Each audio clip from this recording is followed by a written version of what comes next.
조합제 TV 시청자 여러분 안녕하십니까? 저는 지금 바르셀로나에 있습니다. 스페인 카탈루니아 지방의 중심 도시 바르셀로나에 있는 H10이라는 호텔의 발코니에서 이 방송을 하고 있습니다.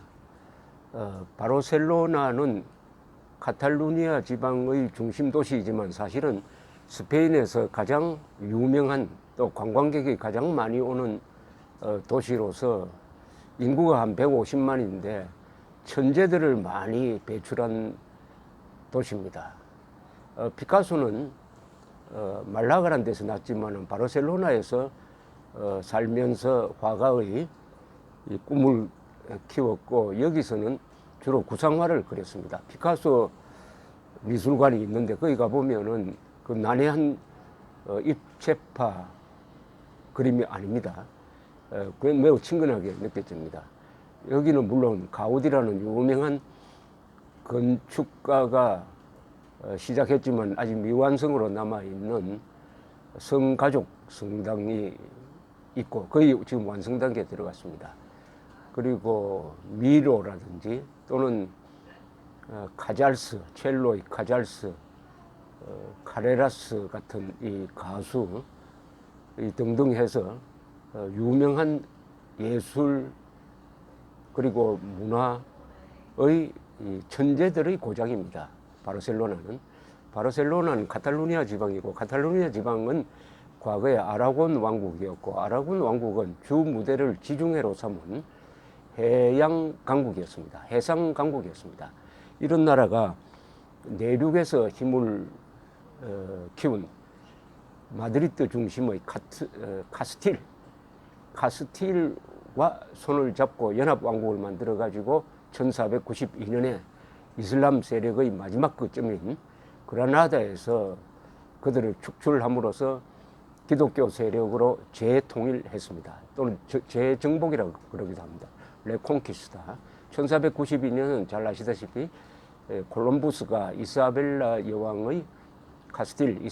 여왕의 도움을 받아가지고 아메리카 대륙을 재발견한 거죠. 원래 거기 인디안들이 살아 있었으니까 상륙한 그런 역사적인 해이고 1492년에는 또 종교 재판이 시작돼 가지고 이단자를 숙청하는 무서운 피바람이 불기 시작한 해이기도 했습니다. 이 바르셀로나와 마드리드는 항상 라이벌 관계입니다. 축구에서도 뭐 잘 나타났듯이. 그리고 바르셀로나는 스페인에서 항상 분리 독립하려고 합니다. 그 이유는 이곳이 해양 문화권이기 때문에 여러 가지 생리상 마드리드의 내륙 국가하고는 잘 맞지를 않습니다. 내륙은 아무래도 독재화로 갈 가능성이 많고요. 해양 문화에 속하면은 자유 개방 지향이 되는 것이죠. 남한과 북한을 비교하면 아마 쉽게 알 수 있을 것이라고 생각합니다.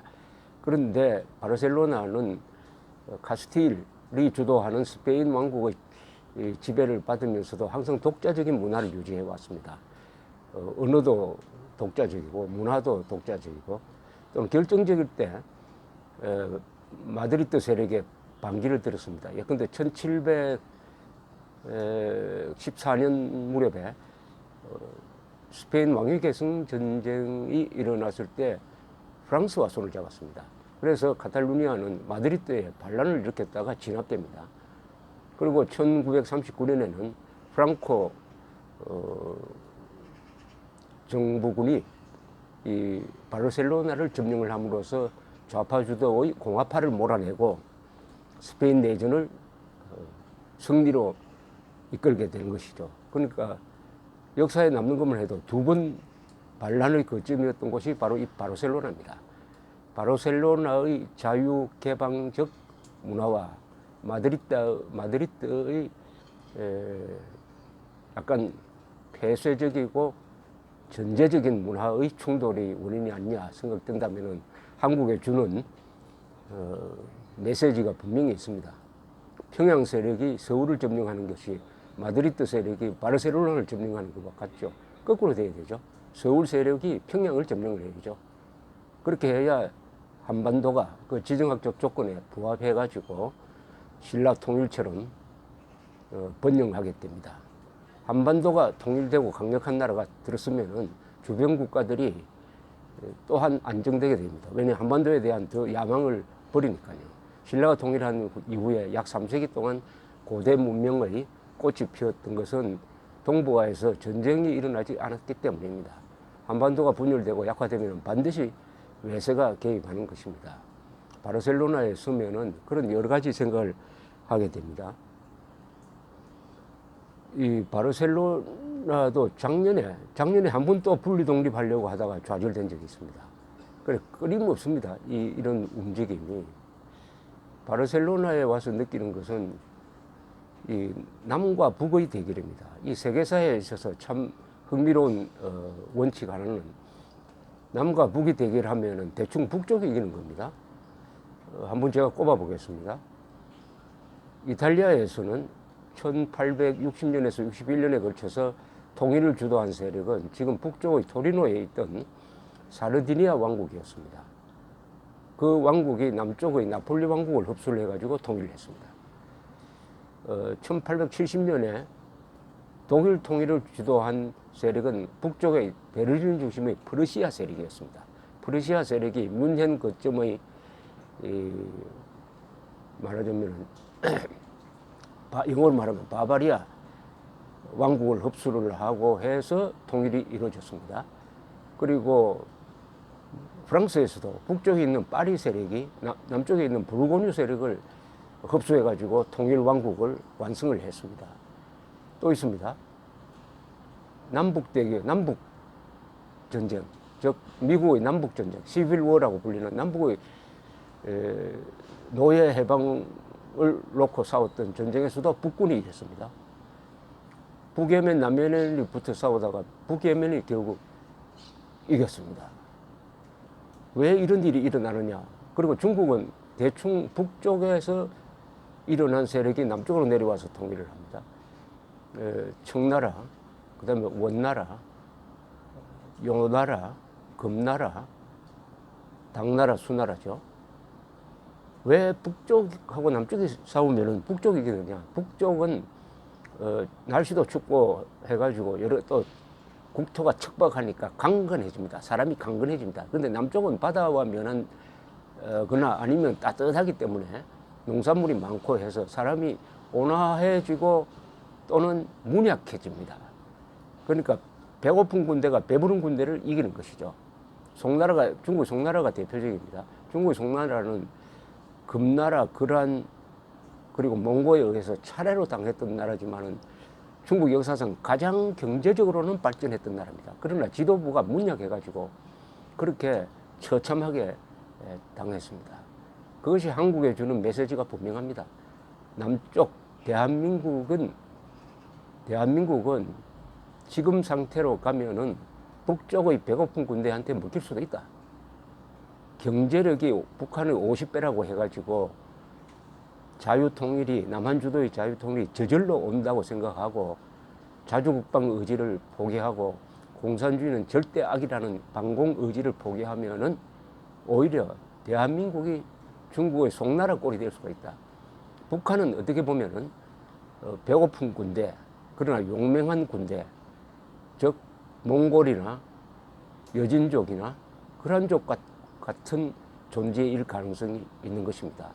지금 일어나고 있는 북핵 문제를 해결하는 척하면서 지금 북한 주도의 권력 구조로 가고 있는 게 아니냐 하는 불안감은 이 세계사적인 관점에서 바라보면은 그 결과가 끔찍할 수도 있다 이거죠. 가장 최근에 북쪽 세력이 이긴 것은 월맹입니다. 월남. 그러니까 북쪽의 월맹이 남쪽에 있던 남쪽에 있던 월남을 흡수해가지고 공산화시켰습니다. 그래야 북쪽 통일이 됐습니다. 용맹한 월맹과 미국에 의존하다가 미군이 빠져버리니까 허무하게 무너진 월남이 주는 메시지 또한 분명합니다. 대한민국 사람들이 자주국방 의지를 되찾고 공산주의는 절대로 안 된다는 결의를 다지면서 남북한에 포진하고 있는 이 계급투쟁 세력을 누르지 않으면은 이 남쪽의 풍요한 문화, 자유, 그리고 번영을 날릴 수가 있다. 오히려 그게 역사적 관성이다. 역사의 관성이다. 그러나 다만 대한민국 역사에서는 신라가 삼국 통일을 했습니다. 남쪽 세력이 서쪽 세력인 이 백제를 멸망시키고 고구려까지 흡수하고 또 북방 세력인 당을 쫓아내서 어떻게 보면 이 한반도는 남쪽 주도입니다. 신라가 삼국 통일을 함으로써 남쪽 주도 세력, 바로 그 신라의 삼국 통일에서 우리가 배울 점이 많다는 것이죠. 신라의 삼국 통일의 원리를 도입하면은 대한민국은 위기를 극복하고 반드시 헌법에 적힌 대로 자유민주적 기본 질서에 입각한 자유 통일을 할 수 있을 것입니다. 신라의 삼국 통일은 첫째 외교를 잘했습니다. 김춘추가 목숨 건 외교를 통해서 당나라와 동맹을 맺었습니다. 그리고 화랑도로 대표되는 엘리트가 있었습니다.